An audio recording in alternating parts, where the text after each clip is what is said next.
बिस्मिल्लाहिर्रहमानिर्रहीम। अस्सलाम वालेकुम नाज़रीन, आप यूट्यूब चैनल देख रहे हैं। मैं इमरान खान हूँ। कुछ खबरें बड़ी अहम मैं आपके साथ शेयर कर देता हूँ, लेकिन सबसे पहले मैं अरशद भाई की खबर के बारे में आपको बताना चाहता हूँ कि कीनिया का जो ह्यूमन राइट कमीशन है, उन्होंने एक चीज़ बड़ी क्लियर कर दी है। वो ये है कि अरशद शरीफ को मनसूबाबंदी के तहत कत्ल किया गया है, और बड़ा क्लियरली उन्होंने ये कहा। उन्होंने कहा कि अरशद शरीफ के कत्ल को मनसूबाबंदी के तहत किया गया, और ये एक ऐसा वाक़या है जहाँ मनसूबे के तहत इंसानी जान को लिया गया है। ह्यूमन राइट्स कमीशन के मार्टिन मावियनजीना ने पाकिस्तानी टीवी से गुफ्तगू करते हुए कहा कि अरशद शरीफ को वाज़ेह तौर पर मनसूबाबंदी के तहत कत्ल किया गया, और कीनिया ह्यूमन राइट्स कमीशन के सीनियर प्रोग्राम के ये मुशीर हैं, और उन्होंने कहा कि अरशद शरीफ के कत्ल की तहकीकात में पता चला है कि ये एक जुर्म था, और कत्ल से अंदाज़ा होता है कि सहाफ़ी पर नज़र रखी जा रही थी ताकि इन पर हमले का सही मौका मिले और फिर हमला किया जाए।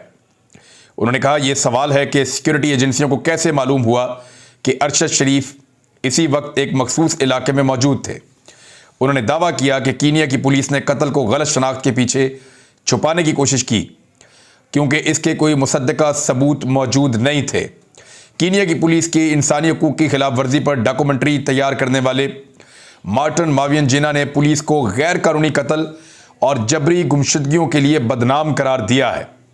उन्होंने बताया कीनिया की पुलिस जो है वो दुनिया के टॉप 3 जो बदनाम तरीन पुलिस है उनमें से एक है। जिस गाड़ी में अरशद शरीफ सफ़र कर रहा था वो V8 लैंड क्रूज़र थी, और जिस गाड़ी की तलाश थी वो गाड़ी कुछ और थी, और बहुत सारे और सवाल हैं जो उन्होंने उठाए हैं, लेकिन ये चीज़ें क्लियर होती चली जा रही हैं। लेकिन मेरी नज़र में अरशद शरीफ का कातिल वो है जिसने पाकिस्तान की सरजमीन उसके लिए तंग की, अरशद शरीफ को यहाँ रहना उनके लिए मुश्किल कर दिया, जिन्होंने उन्हें UAE से निकलवाया, वहाँ भी उनको नहीं रहने दिया। अभी जो JIT है जो इसके ऊपर तहकीकात कर रही है, वो एक कमेटी बनी हुई है, वो लोग अभी दुबई में मौजूद हैं। वहाँ पे पता नहीं शवाहिद इकट्ठे कर रहे हैं या शवाहिद मिटाए जा रहे हैं, कुछ तो किया जा रहा है ना, वरना सारी दुनिया जानती है। मैं उस आदमी को भी जानता हूँ जो उस वक्त टेलीफोन पे सुन रहा था जब UAE की अथॉरिटीज़ मजबूर होकर अरशद शरीफ को ये कह रही थी कि आपको 2 दिन का टाइम हम दे रहे हैं, 48 आवर्स का, आप 48 घंटों में या तो दुबई को छोड़ दें, UAE को छोड़ दें, या फिर आपको हम पाकिस्तान में वापस डिपोर्ट कर देंगे। इतना खौफ फैला हुआ था और पाकिस्तान में इतना जान का ख़तरा था कि अरशद शरीफ कीनिया जैसे मुल्क में चले गए। किसी और मुल्क का वीज़ा इतनी जल्दी मैसर नहीं था। मैं आपको वैसे ही बता देता हूं कि कभी अगर कोई बुरा वक्त आए ना और आपको ये लगे कि आपको हमें इंसाफ दिलाना है, तो याद रखिएगा, मैं आपको आज ये बात कह रहा हूं और इसको रिकॉर्ड पे रखिएगा कि सिर्फ उन मुद्दइयों के पीछे जाइएगा और मुकदमात के पीछे जाइएगा जो हम पर करवाए गए हैं। लगभग 16 मुकदमे अरशद भाई पे थे, 21-22 मुकदमे मेरे ऊपर करवाए गए हैं। ये वो हैं जो हमें मिल गए हैं, जो नहीं मिले वो अलग हो सकते हैं। इन मुकदमात के पीछे जाइएगा, आपको हमारा मुजरिम मिलेगा, आपको पता चलेगा वो कौन है जो हमारी जान के पीछे पड़ा हुआ है। अभी मैंने एक ट्वीट किया था रात गए, कल परसों रात को ट्वीट किया था, तो लोगों को बहुत उसमें लोग पूछ भी रहे थे, तो मैं बता देता हूँ। मेरे घर का जो सिक्योरिटी का सिस्टम है वो कॉम्प्रोमाइज़ हो गया था। हमारे कैमराज, क्योंकि ऑनलाइन भी इसके अंदर सिस्टम है, तो उनको हैक कर लिया गया था। और जब हमने एक्सपर्ट को बुलाया तो हमारा जो बाहर सायरन लगा हुआ सिस्टम है, जो बिजली वाली तारें लगी हुई हैं उनमें, जो करंट वाली तारें हैं उनमें भी वो ऑनलाइन उसका एक सिस्टम है, उसकी कमांड है जो मोबाइल से कंट्रोल की जाती है, और साथ में जो हमारे कैमराज हैं उनकी भी है। तो वो सारी सिक्योरिटी ब्रीच हो गई थी और उसको हैक कर लिया गया था, और फिर वो हैकर पकड़ा गया और रात गए हमने फिर उन सारी चीज़ों को वापस ठीक किया। लेकिन ये चीज़ें होती रहती हैं, ये छोटी मोटी चीज़ें, और ये चलती रहेंगी। मुझे पता है जिन लोगों के साथ जिनको प्रॉब्लम हो रहा है वो ऐसी चीज़ों के माहिर हैं और हमेशा ये चीज़ें करते रहे हैं, लेकिन हमारे खिलाफ करके क्या करेंगे? हमको मुल्क के दुश्मन थोड़ी है। हमारा तो एक इख्तलाफ राय है, 100 चीज़ों पे इत्तफाक है, सिर्फ एक चीज़ पे इख्तलाफ है जिसको रिजीम चेंज ऑपरेशन कहते हैं। अच्छा, एक अजीबोगरीब चीज़ मैं आपको बताता हूँ कि मौजूदा जो इम्पोर्टेड हुकूमत है वो चाह रही है कि ये लड़ाई पाकिस्तान की अफवाज की और पाकिस्तान तहरीक इंसाफ की हो जाए किसी तरह। यानी पाकिस्तान तहरीक इंसाफ के जो एतराज़ात हैं वो चंद लोगों से हैं, एस्टेब्लिशमेंट के चंद ताकतवर लोगों से इख्तलाफात हैं पाकिस्तान तहरीक इंसाफ की क़यादत के। और पाकिस्तान तहरीक इंसाफ की क़यादत के इख्तलाफात ये हैं कि आप एहतसाब नहीं होने देते थे पाकिस्तान में, आप जो है वो उस्मान बुज़दार को हटाकर अलीम खान को वज़ीर आला क्यों लगवाना चाहते थे पंजाब में, और आप खारजी मामलात में एक छोटा मोटा इख्तलाफ था, उसकी बुनियाद पर रजीम चेंज ऑपरेशन आपने क्यों होने दिया पाकिस्तान में। ये इख्तलाफात हैं और ये चंद लोगों से इख्तलाफात हैं, यानी एक पॉलिटिकल पार्टी के चंद लोगों से इख्तलाफात है, एस्टेब्लिशमेंट के जो करता धरता है। इसमें पाक फौज को कहां से घुसेड़ देते हैं ये, यानी कोशिश करते हैं कि एस्टेब्लिशमेंट के 2-4 लोग जो हैं उनको पाक फौज करार दे दिया जाए पूरा का पूरा। ये कैसे हो सकता है भाई? इदारे तो बहुत बड़े होते हैं, लोग तो आते हैं चले जाते हैं, आते हैं चले जाते हैं, इदारे तो वहीं रहते हैं। यानी मैं, ये तीसरा चौथा चैनल है, चौथा या पांचवा जहां पे मैं काम कर रहा हूं, तो मेरे आने से और जाने से चैनल्स बंद तो नहीं हो गए, वो तो छोटे छोटे प्राइवेट चैनल्स हैं। तो इदारे तो बहुत बड़े होते हैं, लोगों के आने से लोगों के जाने से कोई फर्क नहीं पड़ता। तो एस्टेब्लिशमेंट के साथ जो पाकिस्तान तहरीक-ए-इंसाफ की एक शिकवे शिकायत वाली एक पॉलिसी चल रही है गुज़िश्ता 7 महीनों से, और तहरीक-ए-इंसाफ ही नहीं, अब पाकिस्तान पूरा का पूरा ये कह रहा है कि क्या तजर्बा किया एस्टेब्लिशमेंट ने पाकिस्तान में, बेड़ा गर्क इकोनॉमी का करके रख दिया है। 75% से ज़्यादा पाकिस्तान के डिफ़ॉल्ट होने के चांसेस हैं। इसाक डार साहब कहाँ हैं, किसी को याद है? नए नए आए थे, बहुत छलांगे मार रहे थे, मैं जी डॉलर कर दूंगा जी 100 रुपए का, मैं पेट्रोल कर दूंगा 70 रुपए का लीटर, मैं महंगाई पाकिस्तान में आधी से भी कम कर दूंगा, मैं ये कर दूंगा वो कर दूंगा, जादू का चिराग रगड़ूंगा। सारा इकोनॉमी का बेड़ा गर्क कर दिया, अब नजर भी नहीं आ रहे, मीडिया पे भी नजर नहीं आ रहे, मुल्क में भी नजर नहीं आ रहे। पाकिस्तान का वजीर खजाना पाकिस्तान में मौजूद ही नहीं है बहुत सारे लोगों के मुताबिक। कुछ लोग कह रहे हैं दुबई में मौजूद हैं अपनी प्रॉपर्टीज पे, क्योंकि बाद में भागना मुश्किल हो जाता है, लिहाजा उत्थों ही जाके कम करो अपना। ये तो हालत हो गई है पाकिस्तान के अंदर। इस तरह की हुकूमत जब आप बनाएंगे तो लोग तो आपसे गिले और शिकवे करेंगे। अब ये गिले और शिकवे एस्टेब्लिशमेंट के चंद बंदों से हैं, ये किसी इदारे से या लोगों से या पाकिस्तान की अफवाज से तो बिल्कुल ही नहीं है। लोगों के, एक फौजी का क्या काम है जी?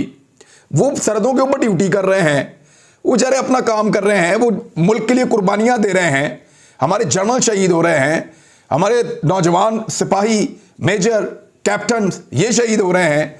तो उनसे लोगों का तो एक बड़ा रोमांस है, लोगों का उनसे बड़ा प्यार है। लेकिन ये हुकूमत जानबूझकर ये चाहती है कि पूरी की पूरी फौज को एक पॉलिटिकल पार्टी के और मखसूस नज़रियात की जो अवाम है उनके सामने लाकर खड़ा कर दिया जाए। इससे होगा क्या? जब इन दोनों का तसादुम होगा तो इदारे का भी बहुत डैमेज होगा और उस पॉलिटिकल पार्टी का भी होगा। पॉलिटिकल पार्टीज का डैमेज तो होता रहता है, आनी जानी चीज़ है, लेकिन इदारे का डैमेज नहीं होना चाहिए। लेकिन शायद लोग इस बात को समझ नहीं रहे। अब पाक फौज के साथ इजहार यकजहती की करारदाद कौमी असम्बली में मुत्तफ़िक़ा तौर पर मंजूर कर दी गई है।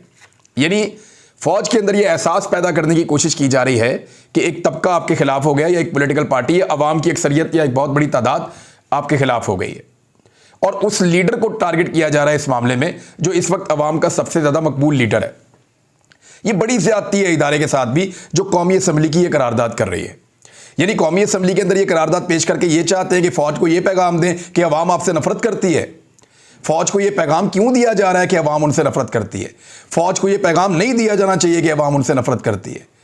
फौज एक बड़ा अच्छा इदारा है और उसको यह पैगाम जानबूझकर मौजूदा हुकूमत दे रही है। वो चाहती है कि अवाम और फौज आमने सामने आ जाएं और उनके लिए ऐसा माहौल बन जाए कि उनको अगले इलेक्शन में ना जाना पड़े।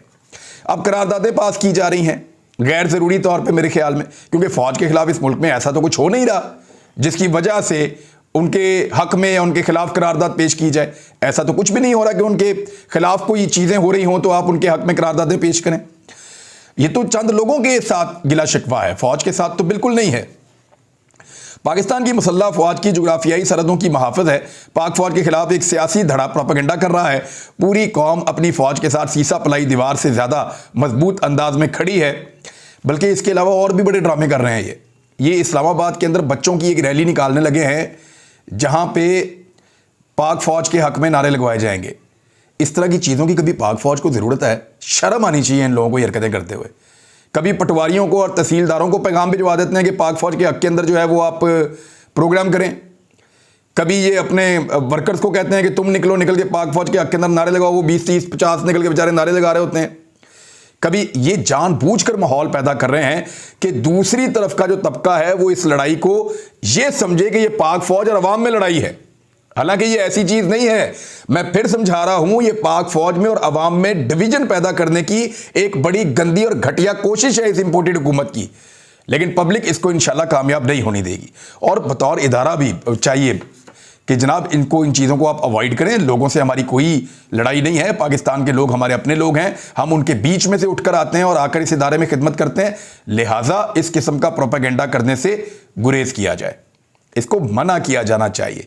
इससे उल्टा हमारे इदारे का खुदा न खास्ता नुकसान होगा कि बच्चों से कभी निकलवा लिया जलसा, कभी कॉलेजेस में कह दिया, कभी पटवारियों को कह दिया, कभी तहसीलदारों को कह दिया। ये करके ये हुकूमत जो है वो पाक फौज को अंडरमाइन करने की कोशिश कर रही है। इन चीज़ों की मोहताज पाकिस्तान की फौज नहीं है, ये मैं आपको क्लियरली बता दूं। अभी जी ख्वाजा आसिफ साहब ने भी कंफर्म किया है और वो बात कर रहे थे उसके ऊपर जो कानून में एक तरमीम लाने की कोशिश की जा रही है आर्मी एक्ट में, लेकिन पिछले 15 दिन से काबीना का इजलास नहीं हुआ और बड़ी तलखी है इस्लामाबाद के माहौल में नए आर्मी चीफ की तैनाती को लेकर। इमरान खान साहब ने, आपको याद होगा, एक आइडिया दिया था। उन्होंने कहा था कि जनरल कमर जावेद बाजवा साहब को एक महदूद मुद्दत के लिए तौसीह दे दी जाए, यही आर्मी चीफ इंतखाबात करवा दे और जब नई हुकूमत आए तो वो आर्मी चीफ का तकर्रर करे, जो हुकूमत बिल्कुल अवामी वोटों के साथ बनी हुई हो, जो लेजिटिमेट हुकूमत हो, जो शब खून मार के ना आई हो, 2 नंबरी करके ना आई हो। लेकिन इस बात के ऊपर जो है वो अभी ज़ोर तो पैदा हो रहा है। मैं आपको अभी भी बता रहा हूँ कि कमर जावेद बाजवा साहब को अभी भी एक्सटेंशन मिल सकती है और ये बिल्कुल ऐसा नहीं है कि ये खारिज इम्कान है, यानी ऐसा नहीं है कि इसका इम्कान ही ना हो, इसका इम्कान बदस्तूर मौजूद है कि जनरल कमर जावेद बाजवा साहब को एक्सटेंशन मिल सकती है, क्योंकि ये एक आईनी हक है उनका और वज़ीर आज़म का भी ये हक है कि वो ये दे सकते हैं। फ़िलहाल तो वज़ीर आज़म को कोरोना है, देखना यह है कि वज़ीर आज़म अपने कोरोना के साथ अपने आप को ज़्यादा देर तक बंद रख सकते हैं या इमरान खान साहब रावलपिंडी पहुंचने में ज़्यादा टाइम लेते हैं। गेम जो है ना वो सारी टाइमिंग की है। इमरान खान साहब ने इस टाइमिंग को बड़े अच्छे तरीके से खेला है, उनको कोई जल्दी नहीं थी। मैंने आपसे कहा था कि इमरान खान को कोई जल्दी नहीं है और अब तो बिल्कुल ही जल्दी नहीं है। जो इकॉनमी की इन्होंने हालत कर दी है, क्या कोई भी लीडर ये चाहेगा कि वो बहुत ज़्यादा मकबूल है और वो एक ऐसी हुकूमत को गिरा दे जो बहुत ज़्यादा गैर मकबूल है और ख़ुद हुकूमत में आकर बैठ जाए और उस वक्त आकर बैठ जाए जिस वक्त पाकिस्तान डिफ़ॉल्ट होने वाला है और ये सारा का सारा मुद्दा और सारा का सारा बोझ अपने ऊपर उठा ले? कोई भी लीडर ये नहीं चाहेगा कि इनको इस माहौल में रेस्क्यू किया जाए।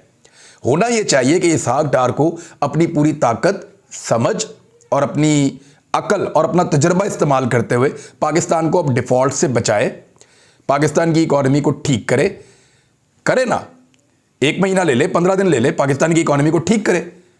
अब तो उनकी हुकूमत को आए हुए 8 महीने होने वाले हैं, तो 7-8 महीने तो उनके लिए बहुत थे। 6 महीने में उन्होंने कहा था कि पता नहीं हम क्या कर देंगे, कौन सा तीर मार देंगे। तो अब करें और फिर एक निगरान हुकूमत बनाएं ताकि निगरान हुकूमत में भी पाकिस्तान डिफ़ॉल्ट ना करे। उसके बाद इमरान खान साहब अगर उनको मौका मिलता है तो वो हुकूमत में आ जाएं, किसी और को मिलता है तो वो आ जाए, तो ये तो एक होगा फेयर तरीकाकार। लेकिन अगर आप अगली हुकूमत के लिए इतनी सारी माइंड्स बिछा कर जा रहे हैं तो कौन होगा जिसको जल्दी होगी हुकूमत में आने की? तो इमरान खान साहब को पहले जो गुस्सा था, पहले जो जल्दी थी, वो अब दिखाई नहीं दे रही। दूसरा, इमरान खान साहब ने यह भी देख लिया है कि यहां पे तो लोग जान से मारने से भी गुरेज नहीं कर रहे, यानी किसी किस्म का भी रिस्क लेने के लिए तैयार हैं, गोलियां तक चलाने के लिए तैयार हैं और उसके लिए मनसूबाबंदी भी की गई और किस तरीके से गोलियां चलाई गई, ये सारी चीजें आपके सामने हैं। तो ऐसी सूरत हाल में किसी लीडर को जल्दबाजी नहीं करनी चाहिए। वो वेट एंड सी की पॉलिसी करेंगे, रुकेंगे और देखेंगे कि होता क्या है और जो होता है फिर उसके ऊपर अपना रद्द अमल देंगे। इमरान खान साहब के लिए विन विन सिचुएशन इसलिए है कि उन्होंने सारे ऑप्शंस तो सामने रख दिए हैं, यानी ये भी कह दिया है कि नवाज शरीफ साहब अगर करेंगे तकर्रर और उनके मशवरे से आपने करना है तो फिर उन्होंने तो मेरिट पे कभी नहीं करना। तो इमरान खान साहब के पास ये ऑप्शन है कि वो बाद में कुछ भी कह सकते हैं। उन्होंने ये कहा कि जरदारी से मशवरा करना ये भी गलत है, उनके ऊपर भी केसेस हैं। फिर उन्होंने कहा कि वज़ीर आज़म का इख्तियार भी है शहबाज शरीफ का और ये इख्तियार वज़ीर आज़म का ही है, करके देख लो तुम। तो इमरान खान साहब ने अपने लिए सारे ऑप्शंस खुले छोड़े हुए हैं और अगर एक्सटेंशन हो जाती है जनरल कमर जावेद बाजवा की तो ये फार्मूला इमरान खान साहब के खाते में इसलिए पड़ेगा कि सबसे पहले इस एक्सटेंशन की बात इमरान खान साहब ने ही की थी कि एक महदूद मुद्दत के लिए एक्सटेंशन देकर इलेक्शन करवा लें, जिसकी हुकूमत बने वो नया आर्मी चीफ तैनात कर दे। ये है जी सादी सादी बात। अब अरशद शरीफ भाई का जो आखिरी व्लॉग है उसकी अगर आप कुछ चीज़ें देखें तो मैंने वैसे ये सोशल मीडिया पे देखा अभी, तो उसमें भी उन्होंने बताया, वैसे भी देखें इमरान खान साहब की रसीदें मौजूद हैं कि उन्होंने तोशा खाना में कितने पैसे जमा करवाए। कई दफ़ा 2 करोड़ से ज़्यादा जमा करवाए, एक मरतबा 24 लाख के करीब जमा करवाए, एक दफ़ा और पैसे जमा करवाए। तो उनके पास बहुत सारी रसीदें मौजूद थीं जो उन्होंने पैसे तोशाखाना में जमा करवाए, जो चीज़ ली उसके पैसे जमा करवा दिए, कानून के मुताबिक चीज़ खरीद ली। अब चीज़ के मालिक इमरान खान बन गए, जहाँ मर्जी बेचें, किसी को तोहफा दे दें, किसी को बांट दें, कहीं पे रख दें, कहीं पे सजा दें या किसी जगह पे बेच दें, ये उनकी मर्जी है। लेकिन क्या आपने कभी नवाज शरीफ के पास कोई रसीद देखी तोशाखाना की? क्या आपने आसिफ अली जरदारी की कोई रसीद देखी तोशाखाना की? क्या आपने सदर मुमलकत की, किसी आर्मी चीफ की या किसी बहुत बड़े और ओहदेदार की, किसी खारजा मिनिस्टर की, वज़ीर खारजा की, आपने इनकी रसीदें देखी हैं आज तक तोशाखाना की?